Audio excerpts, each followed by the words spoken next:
Okay, so we're gonna read Batman Blackgate today. The special issue released in 1997. This is a kind of a longer issue, so we're gonna split this into two parts then. Okay, so Batman and Gordon, they're looking out at something, they're talking, and Gordon's like, like this is the one place that I can help you. So you're gonna be on your own, and Batman's like, yeah, that's how it needs to be. And looking out, they're talking about Blackgate, and Batman says how it's uh, full of psychopaths and killers, and they're even more dangerous than Arkham, because in Arkham they're crazy, and they're that kind of cripples them, whereas all these guys, they're all sane. And Batman saying how he used all of his resources and stuff on the streets to find out there's a breakout coming. And Gordon asks when he's going in, and Batman's like, "Oh, tomorrow," and that's all you need to know. Then it cuts to a boat with two guards on it. Uh, First guy, Herrera, he's one of the kind of more prominent characters in the story. It's his first day on the job. He was MP in the army, and and him and this other guy are kind of talking about the prisoners. First guy is he's a witness to Black Mask Gang, and they're gotta take him, put him in the protective ward there. Second guy, he was a bank robber. Him and his gang were trying to blow into a vault, and it was too strong, and the blast killed all of gang his gang members, and he was the only one to live, but he hurt so bad he was in a body cast. And so then we cut the Blackgate, where we see a lot of a lot of the main characters who take place in the story, a lot of the Batman villains who we'll get to when we read to like the Nightfall storyline and stuff that takes place before this. So you got Arthur Brown, Clue Master, Dragon Cat, Philip Parsons, Ratcatcher, Otis Flanagan, Firefly, Garfield Lins, the Trigger Twins, Tad and Tom, and Actuary. And they're watching a fight between Zonk and Hawkley, Gunhawk. And they're slugging back and forth and starting a ruckus in the cafeteria, and the guards come in to break it up.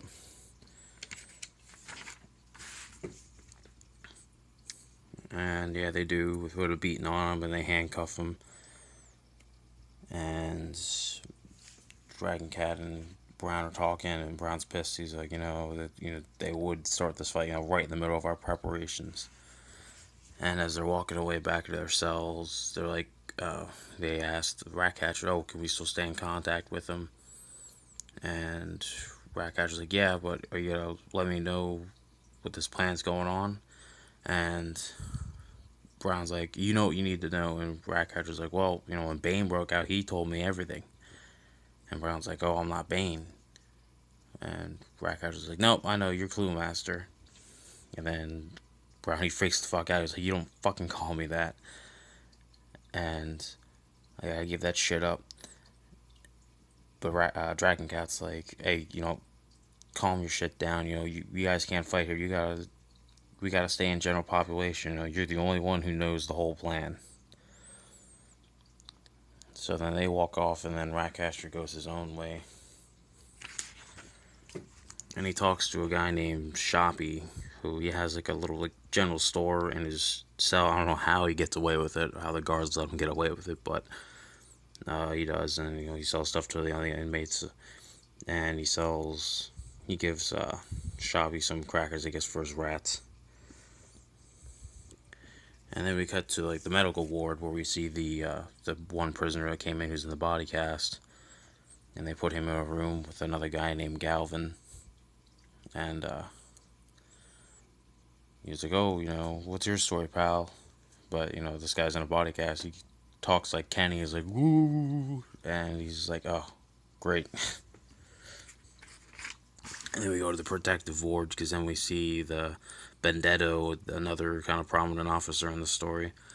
He's escorting the gun hawk and Zonk that were fighting in the cafeteria, and then the witness guy from the boat. They're putting them all in the protective custody, which is pretty much it's like solitary confinement, pretty much. And he remarks to the witness guy, and go, "This is the only place in Gotham that you're safe from Black Mask. So have fun with that." And here we see Zerhard. He's the warden. He's kind of introducing Herrera to pretty much what they do, how they run things, and he's telling about this barge thing that they have moored on the side of the island. It was a temporary solution to their overcrowding that they had back in the day, but now, even though it was 20 years ago, they still keep it with use it for like the less aggressive, lower end criminals, and so they can keep the upper class and more dangerous ones in the actual prison. And he's saying how it's different from the army. You got you got to prepare yourself. So we're just gonna throw you in with the sharks and get you used to it. And then we see Dragon Cat. He's walking. I guess he gets caught by the guards, but he's like, "Oh, where are you going?" And he's going to the laundry rooms where the inmates they do the laundry. And he's like, "Oh, I got a Vendetto, so it's okay." I don't know if Vendetto is crooked or if Dragon Cat's just making that up just so we can get through. And Herrera's told that it's okay. So Dragon Cat he goes into the laundry rooms. He goes into the storage where they have all the cleaning chemicals and stuff. And someone behind him's like, "Oh, a little late for shopping, huh, Dragon Cat?" And whoop, there's Batman. And Batman's like, "Oh, what are you doing? Getting a delivery for Firefly? Why don't we just talk about it?" And Dragon Cat, he runs, and Batman jumps to take him down. And then someone asks him, "Oh, you want to talk about something, Phil?" And here we're at him and some of the other criminals are kind of like a therapy session or something. And Brown's like, "Yeah, they look like they want us to talk about something." And Dragon's like, "No, I'm good, just a nightmare." And Firefly's like, maybe it's because, you forgot to do something for someone. And then after that, then they go back to their cells. And Brown's like, he's pissed. He's like, "Yo, are you backing out? You need to get those chemicals. Firefly, he can't go there." And he punches in the stomach. And he's like, everyone's got to pull their own fucking weight, So get your shit together. What the hell happened? And he was like, "Batman." And everyone's like, "Oh, fuck." So you know some shit's up. So Gunhawk and Zonk, they get a note from, well, I guess one of Ratcatcher's messenger rats or something, saying that they're going to have a slight delay in their plans, and now they're pissed.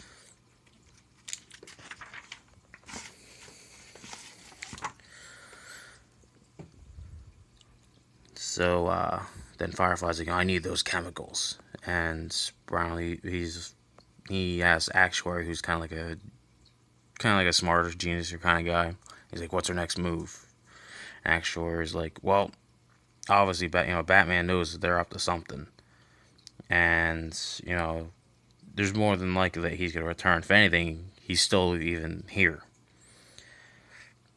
So they get a plan together to do the smart thing and try and jump Batman and beat him up. And so they get all their big guys down in the yard, and now they're like, "Oh, well, now we just need the bait." So then Dragon Cat goes walking out again to the yard, and he gets caught again by the guards. And he says he's going to the laundry room again, and that he couldn't go through the main cell block because there's someone down there he owes money and they would kill him. So the guard just lets him go through. And then we see Batman there. He's like, "Oh, you find anything out for me?" And Dragon Cat's like, "Nope, I can't help you, but I got two big guys here who can."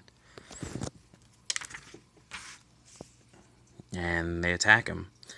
And the first one dives at him. Batman, he snaps his arm back in a painful looking way. And the second guy attacks him, but he gets kicked in the face and punched in the chest and knocked out. And then Batman's like, "Oh, don't tell me you want a shot too, Phil." And he's like, "No, I got someone else for you."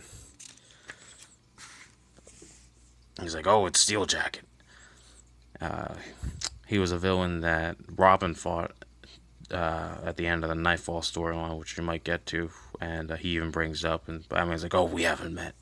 Steel Jacket's like, "Oh, but I fought your partner before, and I'm gonna fight him again once I get out of here." And this part just really shows you how smart Batman is. Like, within mere seconds, he pretty much figures out all his weaknesses. And he's like, "Oh, your eyes are underdeveloped, so you're sensitive to light." And he pulls out, like, I don't know if it's a flashbang or a flashlight or something, but it blinds him. And, throws him off. And then Batman's like, "Oh, if you have to fly, your bones are hollow, and that's why you need to wear armor." So then he goes and he just snaps his arm right at the elbow and just knocks him out. And Dragon's like, "Oh shit, I'm out of here." But then Batman throws a batarang right at his head, knocks him out.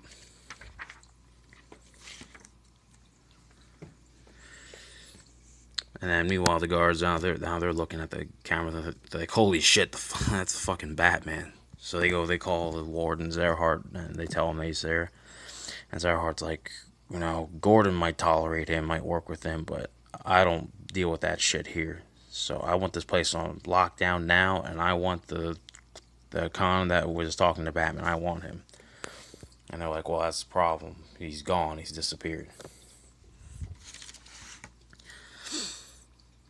So then we cut back to Brown, Firefly, and Actuary, and they're talking. They're going to start phase 2 of their plan. They're like, "Well, what about Batman and the lockdown?" And Brown's just like, "Well, that's fine. We'll just work with it. Batman can't do anything with the guards up his ass, and with the lockdown, that'll be the diversion that we needed." So then they say how there's a drain that's under Blackgate, because back in the day when Blackgate was built, it was a gun battery for the Civil War to defend Gotham from Confederate ships, and that they can use this as a way, it means maybe to get out, and that the way to get into it is under the protective ward.